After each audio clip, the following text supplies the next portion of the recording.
This is a stimulus check update and daily news report, and breaking news from Joe Manchin. He is an official no for the Build Back Better bill. He's been leading people on, playing hard to get for a few months now, but now he has made an official statement on Fox News. He is not going to vote for the Build Back Better bill. I'll play you the full clip of what he said, and reactions have been crazy from what Joe Manchin has said, especially from the White House. Jen Psaki, press secretary, has slammed Joe Manchin just 2 hours after Joe Manchin made that statement. So I'll give you the full update of what's going on there. I'll go over the latest stimulus check articles as well, such as this: $1,400 fourth stimulus checks in January. Are you qualified?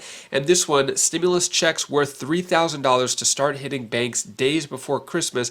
See if you are eligible for the cash, and it'll give you some other important updates as well. Hope you're having a more than mundane Monday. If you appreciate the fact-based, fast-paced updates, hit the like button down below, and I'm giving $200 to my subscribers in just a few days, and I'll have more details to that later on in the video. But first, let's get to the big breaking news. Manchin says he won't vote for the Build Back Better Act, meaning that he is a hard no. I'm going to play you the video clip, full video clip of what Joe Manchin says, then I'll give you the White House reaction and how Jen Psaki slams Manchin after that. So take a look at what Joe Manchin has to say. Joining us now, Democratic Senator Joe Manchin of West Virginia. Senator, welcome back to Fox News Sunday. Good to be with you, Brett. Senator, you're at the center of this negotiation with the president over his social spending and tax bill, the Build Back Better bill that is not coming up in the Senate before the new year, in part largely because of your reservations. Without you, the leadership doesn't have the votes it needs. So today, right now, what's the state of play? Well, Brett, this is a mammoth piece of legislation, and I had my reservations from the beginning when I heard about it 5.5 months ago, and I've been working diligently every day and every minute of every day. I've been working on this, meeting with, whether it be the President Biden, whether it be Majority Leader Schumer and his staff, whether it would be with Nancy Pelosi, all of my colleagues, from all different spectrums of the political spectrum, if you will, from the right to the left. I've done everything humanly possible. And my concerns I had, and I still have these concerns, and where I'm at right now, the inflation that I was concerned about, it's not transitory, it's real, it's harming every West Virginian. It's making it almost difficult for them to continue to go to their jobs, the cost of gasoline, the cost of groceries, the cost of utility bills. All of these things are hitting in every aspect of their life.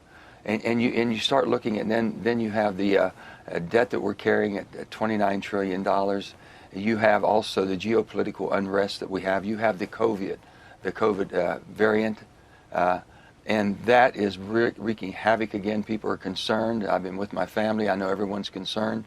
So when you have these things coming at you the way they are right now, I've always said this, Brett, if I can't go home and explain it to the people of West Virginia, I can't vote for it. And I cannot vote to continue with this piece of legislation. I just can't. I've tried everything humanly possible. I can't get there. You're done. This is a no. This is a no on this legislation. I have tried everything I know to do. And the president has worked diligently. He's been wonderful to work with.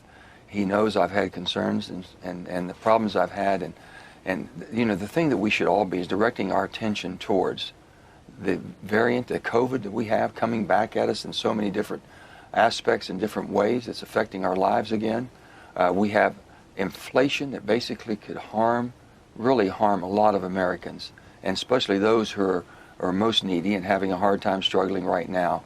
So I think that's where our attention needs to be directed towards immediately. And this has been going on for 5.5 months. You're getting all the focus, Senator, but are there other Democratic senators who are concerned about this bill like you are? Have you talked to them? I'm not going to speak for any of myself. I respect. They know they know the difficulties that I've been having with this. I've been very concerned about this. When I first got to the Senate, back in 2011, I was having a meeting on armed services, and at that time, Admiral Mike Mullen was the chief of the head of the Joint Chiefs of Staff. And I'll never forget. In this hearing, he was asked the question, "What's the greatest threat the United States of America faces?" And I'm thinking I'm going to hear something in basically with military threats we might have around the world. Without blinking an eye, he said the debt of our nation is the greatest threat. Now, the debt was $14 trillion then, but it's $29 trillion now. Inflation is real. It's not going away anytime soon. We don't know when the end will come. There's a lot of people hurting right now. This COVID, we're fighting on a daily basis, and it's coming at different angles at us, if you will. These are serious, serious things. There's a lot of good, but that bill is a mammoth piece of legislation, a mammoth piece. And when it's done even through regular order, it would be a tremendous, huge undertaking. So Democrats obviously are frustrated in your caucus, progressives especially, but they point to what they've been doing since the first part of this. The Senate, the conventional wisdom is the longer it goes, it was going to be trimmed down. But the House passed bill was at $2.2 trillion, down from Bernie Sanders' $6 trillion, the initial pitch, which was lowered to $3.5 trillion, now comes in just under $2 trillion. So your number at the beginning was 1.7. Where is the disconnect that you are now a no? You can't get to yes? Well, if you're a Democrat, you're pushing you? Yeah. Well, Brett, first of all, when this all came about and I went and spoke to the leader, Schumer at that time, and I explained to him where I was and the concerns I had. And at 1.5 trillion is where I thought the most that we could do if we just did it and basically took care of the things that we thought were the highest priorities. As you recall, Bernie started at $6 trillion. And I think he was sincere what he thinks needs to be done, and the changes he would like to make are social changes. Then they went to $3.5 trillion. That went down to 2.2 from the House side, and even at 1.75. The thing that never changed, Brett, was basically the same amount of things that they're trying to accomplish by just changing, if you will, the amount of time that we can depend on them. So if you're going to do something and do it, pick what our priorities are, like most people do in their families or their businesses, and you fund them for 10 years, and you make sure they deliver the services for 10 years. It's hard to deliver service for 1 year or 3 years or 5 years, and how are we going to continue them? Unless it's going to put a burden, or unless we have to go back and make adjustments. But we should be upfront and pick our priorities. That's the difference. So it hasn't shrunk in the desire. The intent is always there. And what we need to do is get our financial house in order, but be able to pay for what we do and do what we pay for. The president put out a statement Friday saying that you still supported $1.7 trillion. He said you needed more time to finalize negotiations. And reporters asked you about that, and you said the president put out that statement. It's his statement, not mine. So now what you're saying today makes a lot more sense of why you said that. You're a no. Well, Brett, here's the thing. I've tried. I mean, I really did. And the president was trying as hard as he could. He has an awful lot of irons in the fire right now. I said more on his plate than he needs for this to continue when I'm having the difficulties I'm having, and basically the challenges we have from different parts of our party, basically pushing in different ways. So everyone still has the aspirational things they want to do. They said, well, can we still make this fit? We'll just cut it down to 2 years versus 10 years. We'll cut this one down to 4 years versus 10 years, or 1 year versus 10 years. That's not being genuine, right, as far as I'm concerned, with my constituents in West Virginia. The Congressional and Budget I've said Office. this, if I can't explain it, they put the Congressional, it's the bipartisan, Brett, Congressional Budget Office, they're upwards of 4.5 trillion. 4.5 trillion, if everything that's still in the bill today, even though they said they've cut it down, still in the bill, would be paid for in full, you're in that 4.5 trillion. We've got, again, I'm telling you, we've got COVID at us. We haven't tackled that one and finished that. We've got inflation, which we don't know when it's going to end, and that's going to take a tremendous toll. And that's what we're concerned about. That's what our efforts should be right now. All right, last thing on this before we move on. Congresswoman Alexandria Ocasio-Cortez tweeted out, people want to Manchin everyone to death, but learned helplessness is not a disposition that inspires confidence or support. The president has tools at his disposal. Leadership has tools at their disposal. If it's really just 1 or 2 votes, Senate should force a vote on Build Back Better. Understanding, Senator, that it's not just 1 or 2 votes, it's 51 potentially, with all the Republicans united against the bill. But what do you think she's talking about? And without your vote, this bill dies, right? Hey, Brett, the bottom line, I didn't hear the first at the start when you said something. I must have cut out. I didn't get the first thing you were saying. She said people want to butt Manchin everyone to death. You know, butt Manchin says this, but learned helplessness is not a disposition that inspires confidence or support. Well, okay, I got you. Here's the thing. When it's time, just vote. I've been saying that. Just vote. If that's what people need to show where they are, then vote. I've been trying to say it, and I don't know how many different ways I can say it. The frustration from my colleagues, friends of mine on both sides of the aisle, but my Democrat colleagues who are frustrated. This has been strung out for so long, 5.5 months. They're trying to make this adjustment, this adjustment. They're just trying to make the adjustment for the time to fit the money, or the money to fit the time.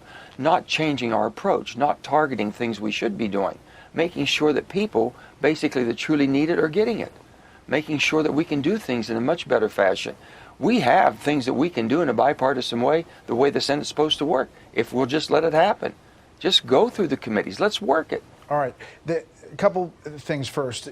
There's a lot of criticism that says that you're doing this about environment and climate change. Your critics, your biggest critics, say West Virginia's heavy reliance on coal industry, and that you personally profit from investments in a family coal brokerage that you founded. Sure. What's your response to that? No, I've heard all of those things, and I understand where they're coming from, and basically they're trying to get an agenda they wish to have. The main thing that we need is dependability, reliability. If not, you'll have what happened in Texas and happens in California. And no one's talking about defense of our country either. We just had a committee hearing on, do we have the energy that we need to defend our country in time if we would have a conflict or a war? All these things. And the reliability and affordability.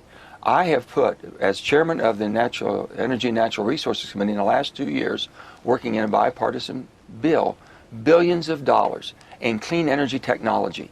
We're doing everything humanly possible. We've done more than it's ever been done in the past, and we're continuing to do that. But you can't let technology be behind basically the needs. If technology is not there, we've got to make sure that we're able still to rely on the United States of America. We have been energy basically independent for the first time in many, many years, 67 years or more, and we should not have to depend on other parts of the world to give us the energy or be able to hold us hostage for the energy or the foreign supply chains that we need for the products we use every day. This is huge news. What are your thoughts on what Joe Manchin is saying? Let me know down in the comments below. Do you appreciate his honesty that he's finally saying that he is a hard no on the Build Back Better bill, that he won't vote for it? Or is this not a good thing? Should he work with the Democrats? Should he try to negotiate more? What are your thoughts on all this? This is big news. So how did everybody react, especially the White House? So Jen Psaki, White House press secretary, slams Manchin's sudden and inexplicable reversal on Build Back Better. So what we've been hearing and what I've been reporting is that Joe Manchin is not on board, but I guess that he's willing to negotiate and that he's willing to get something done. Looks like it's not the case anymore, and the White House is not too happy. So Senator Manchin's comments this morning on Fox are at odds with his discussion with this week with the president, with the White House staff, and with his own public utterances. Weeks ago, Senator Manchin committed to the president at his home in Wilmington to support the Build Back Better framework that the president then subsequently announced. Senator Manchin pledged repeatedly to negotiate on finalizing that framework in good faith.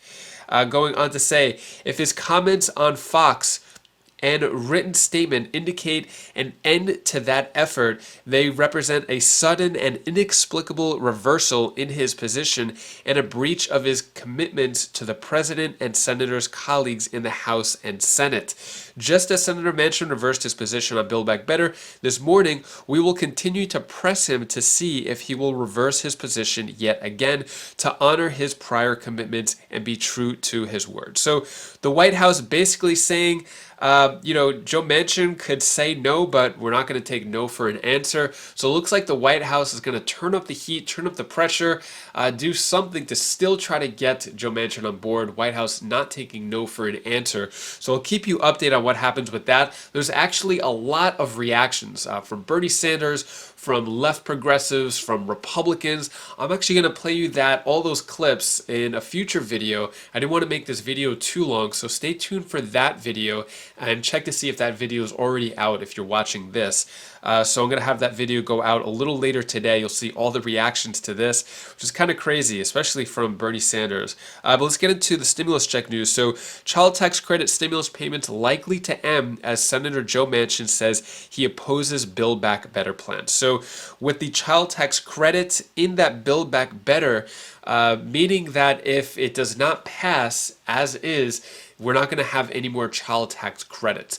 Now, Democrats, they're probably going to break things up to try to get some things passed, that some things that are more essential, like the child tax credit, and a few other stimulus provisions that are really important to them that maybe Joe Manchin may support, but the bill as a whole is kind of in jeopardy at the moment.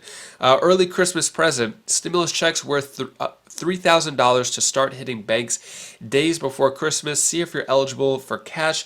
I don't like these headlines, but they come out on a daily basis, and I want to let you know what they're talking about. So these are talking about those college and university grants, which only go out to a really small amount of people. So I don't like how they say there's $3,000 stimulus checks, because they're just grants going out to a bunch of different universities. Like this, Bushnell University is going to give $600,000 to 200 students. Penn State giving $1,800. So those aren't really stimulus checks, and I wish they would stop making those headlines like that. So this one, $1,400 fourth stimulus checks in January. Are you qualified? So if you watch the channel, this is that same repeat one where it's just talking about people who had babies in 2021. You're eligible for a $1,400 stimulus check. It's not a fourth stimulus check. It's actually the third stimulus check, but you could claim it if you do a simple tax return to 2021. Even if you didn't make any money, you just file a simple $0 tax return just to claim that credit. And that is all the stimulus news that I have for you today to hopefully brighten your day a bit. Here's my daughter Bella's tip of the day. So I actually woke up Bella doing this video. You can see the bed right here. She was actually sleeping, but I really wanted to give this news to you in this video. We're actually staying at a family member's house, so Bella and I slept in the same bed together. Bella, you want to give the tip of the day? Yeah. Okay. Hi guys, this is Bella. This is the tip of the day. And what you should always do, you should always be together with someone. You should always have a friend beside you. You should always have someone right next to you, because they might be lonely, and you should always be with them. So that's all I wanted to say. So bye. And that was just 2 minutes after waking up. Good job, Bella. Thank you so much for watching. Appreciate all of your support. So if, just as a reminder, I'm giving out those $200 checks on December 26th, so just a few days away. If you want to qualify to win, I have details down in the description below of what to do. And had a great weekend. Got to see some friends. I got to see that Spider-Man movie, and wow, I am not really a movie person. There were a few holes for me because I didn't see previous Spider-Mans, but if you are into Spider-Man and Marvel movies, it is definitely worth watching, so highly recommend that. That was pretty cool. And if you want to check out my latest Wise Vibes video or Wise Buys video, you could click the link up here, and I'll see you in the next video. Take care, be safe, thank you for watching.